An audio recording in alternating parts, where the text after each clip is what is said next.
So, it's all really over. We had my grandfather's funeral yesterday, and all in all, it was a very sad, but in a way it was important.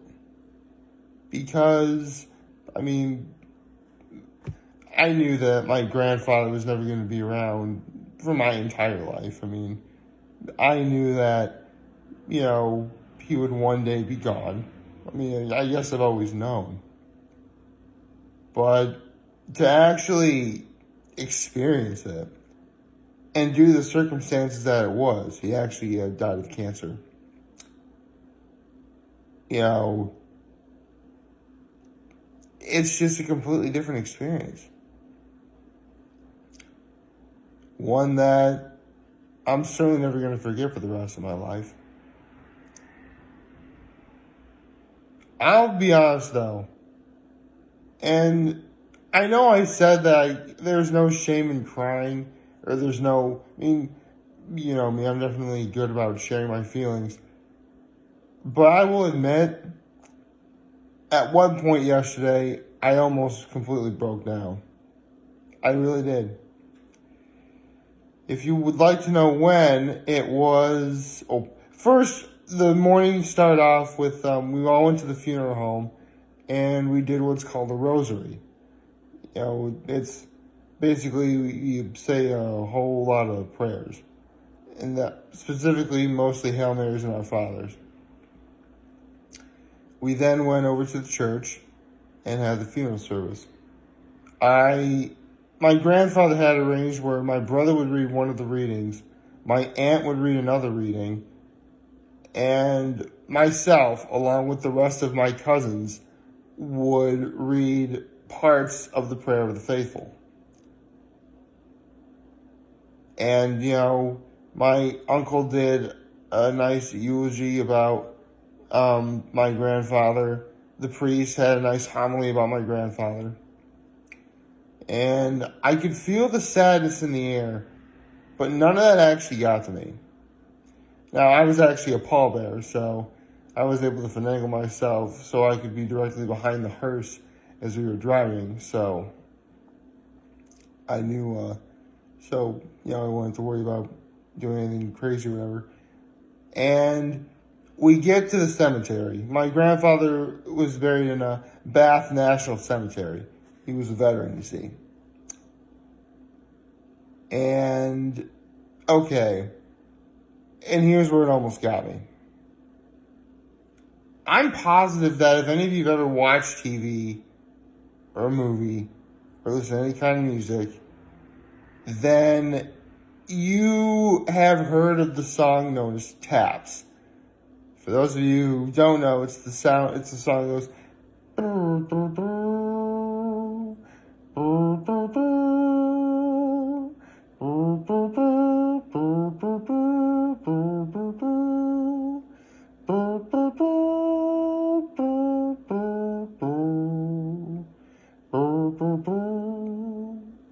Yeah, it's that song. That's what's called Taps.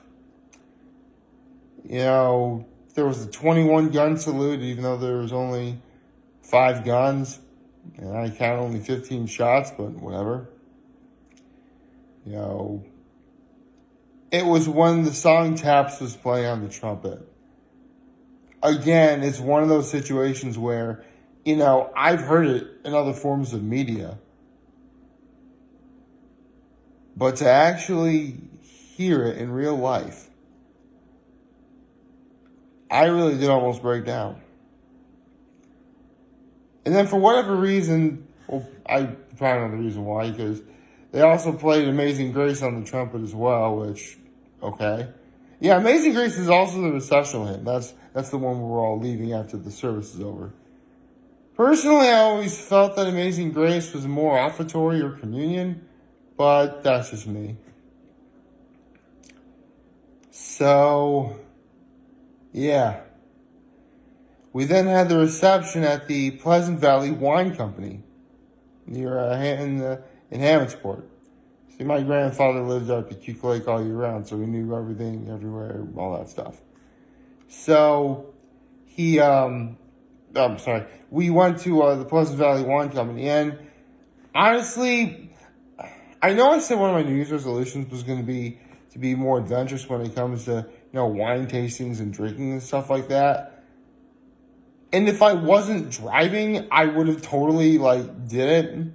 But, I had to drive all the way back from Hammondsport to Elmira. I didn't want to risk anything. But, there was still plenty of stuff to do. The Pleasant Valley Wine Company, if you've ever been, it's a little bit of, a dark sort of, not in any way dingy or dull, but, sort of, it's lots of, brown hardwoods. It's very, yellow and brown on the inside. Not bad. It's just something you wouldn't expect. And it also serves as a museum. Talk about the history of the history of wine tastings, pairing stuff. Oh, it's great. In fact, honestly, you know what? I'm just saying this right now. If any of you have been watching me for a long time, then you know one of my all-time dreams is to have just a giant party that consists of my brothers from Trinity Poly and the good people Forsyth. You all know who you are. No kidding. As of right now, Pleasant Valley Wine Company is one of those places where I would consider having it. It really is that nice. I like it that much. And when we got there, there was hors d'oeuvres, nothing major. A giant vegetable platter with ranch in the middle, a giant cheese platter, pepperoni and crackers. Though the cheese cubes were twice the size of what you see at a normal party, and for the pepperoni, it wasn't like those thin slices of pepperoni that you see. These are they're this thick. I'm not even kidding. This thick size of pepperoni. Okay. So seriously, you needed 2 crackers to have a piece of pepperoni and cheese. And a piece of cheese. That's how big the cheese and the pepperoni were. Anyway, again, they were having wine samplings and wine tastings and stuff like that. People were drinking wine. It was a wine company. But, I had to drive, so I just stuck with, the tried and true Pepsi and ginger ale. I'm a soda drinker after all. And water, of course.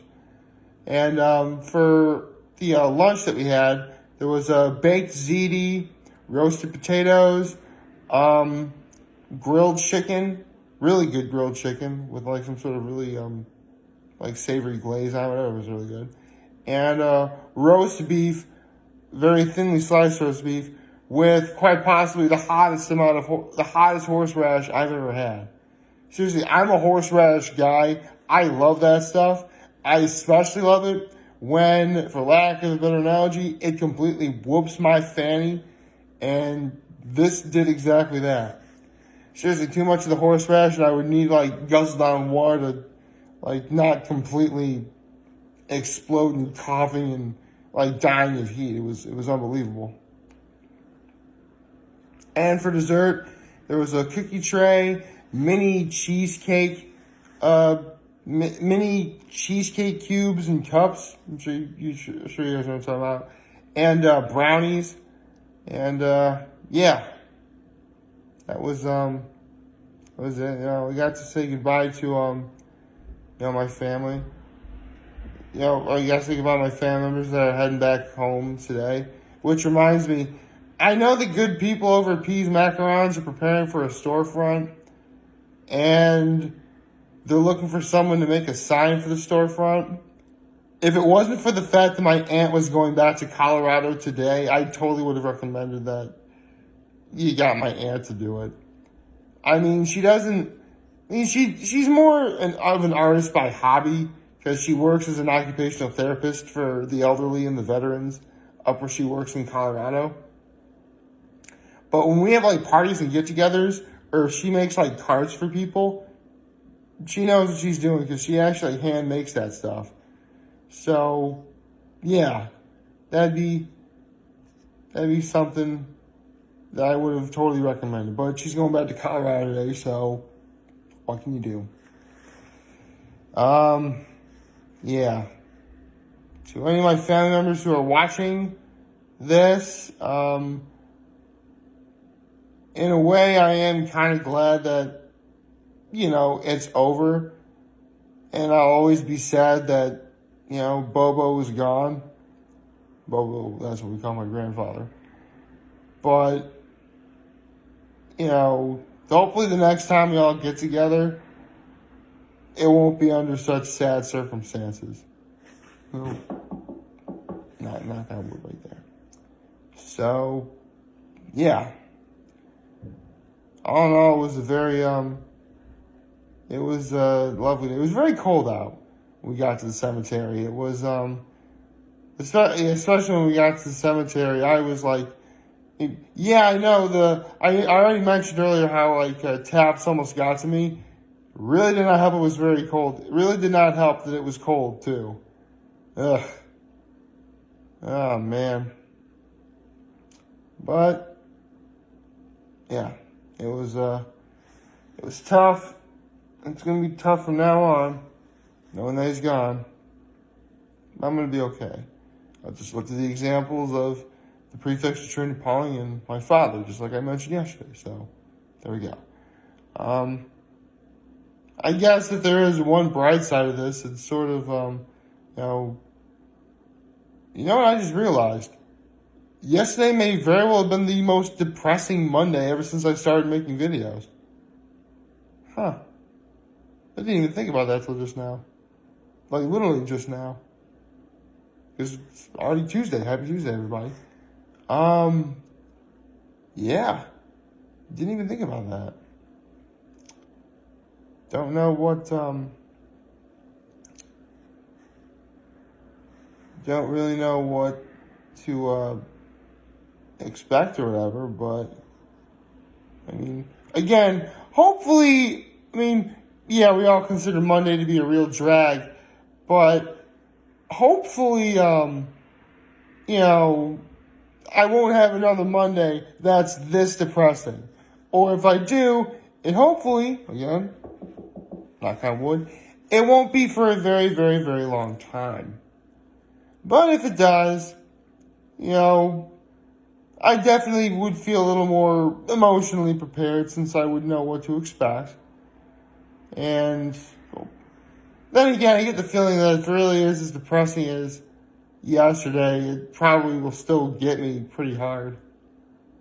I may not know what the future holds, but it'll be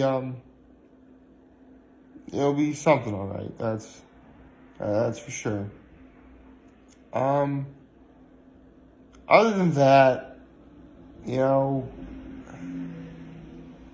I was going to talk about yesterday's episode of America's Got Talent, but, I felt that, best appropriate to, talk about essentially my final, my little final opportunity to say goodbye to my grandfather.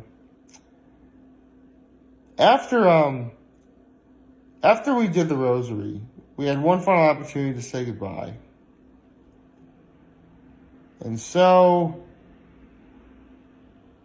I said the traditional Irish blessing that I mentioned to you all yesterday. I put my right hand over his two hands, which were very cold. And I didn't want to leave my left hand out, so by the time I was done saying that Irish blessing, I put my left hand there. I'll never forget how cold those hands were. Then again, he was dead, so that's kind of the expected. I'll never forget, the image of my grandfather in his casket will always be with me, probably. But honestly, if it had to happen, it had to happen. It just did. I don't really know what my life is going to be like with him gone now. But you know what? I do have stuff to look forward to. Heck, in spite of everything going on, my mom is still having a Super Bowl party. Though, don't really know what I'm going to be doing. Maybe I'll probably go. Who knows? They gotta see what else is going on in this area first. And that's another thing, too. My grandfather was alive for all 53 Super Bowls. Man, this is really going to be hard, isn't it? But I guess that's the challenge of life. So, in the end, I am very humbled I was able to share my last overall feelings and thoughts on my grandfather's passing with all of you. I mean, I'm sure I'll probably talk about my grandfather in future videos, of course. It's probably going to happen anyway. But, I'm glad I was able to tell the story to all of you today. And I'm humbled I was able to do so. I'm hopeful that, we all have a wonderful, wonderful Tuesday. If you have an opportunity to say hi to your loved ones and family and tell them you love them, I would relish that opportunity to do so. And remember, if any of you guys ever want to talk or chat, I'm always going to be free to talk. I'm always going to listen to what you have to say. And I'll always help you out whenever I can. Or have your back, if you will. So take care. And, I guess saying you love one, I guess saying I love you to your loved ones would qualify as a good choice. So, yeah. In a way, I already said make good choices. See ya.